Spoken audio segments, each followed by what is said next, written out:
কাবুলের পাহাড়ি দেশ থেকে রেহমত নামের এক কাবুলিওয়ালা কলকাতায় এসে শুকনো ফল এবং বাদাম বিক্রি করত। সে একটি ছোট্ট মেয়ের সাথে বন্ধুত্ব করে, যার নাম মিনি।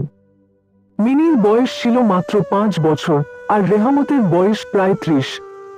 মিনির সঙ্গে রেহমতের সেই সহজ, মধুর সম্পর্ক সবার চোখে পড়ত। রেহমত প্রতিদিন মিনির জন্য শুকনো ফল নিয়ে আসত, আর মিনি তার ছোট ছোট গল্প শুনিয়ে দিত তাকে। কিন্তু একদিন রেহমতের জীবন পুরোপুরি বদলে গেল। এক গ্রাহকের কাছে টাকা পাওনা ছিল, এবং তর্কাতর্কির সময় রেহমত রেগে গিয়ে তাকে মেরে ফেলল। তাকে কারাগারে পাঠানো হলো।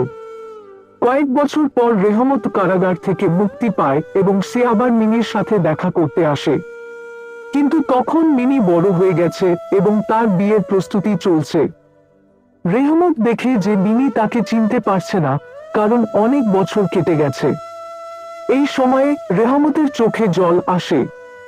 সে বুঝতে পারে যে মিনি আর সেই ছোট্ট মেয়ে নেই। মিনির বাবা তখন রেহমতের কষ্ট বুঝতে পারে এবং মিনির বিয়ের জন্য জমা করা কিছু টাকা তাকে দিয়ে দেয়, যাতে সে নিজের দেশে ফিরে যেতে পারে এবং নিজের মেয়েকে দেখতে পারে। কাবুলিওয়ালা গল্পটি আমাদের বলে যে মানব সম্পর্কের মূল ভিত্তি ভালোবাসা, বন্ধুত্ব এবং মমত্ববোধ। সময় পরিবর্তিত হয়, মানুষ বদলে যায়, কিন্তু আন্তরিকতা এবং ভালোবাসার বন্ধন অক্ষয় থাকে।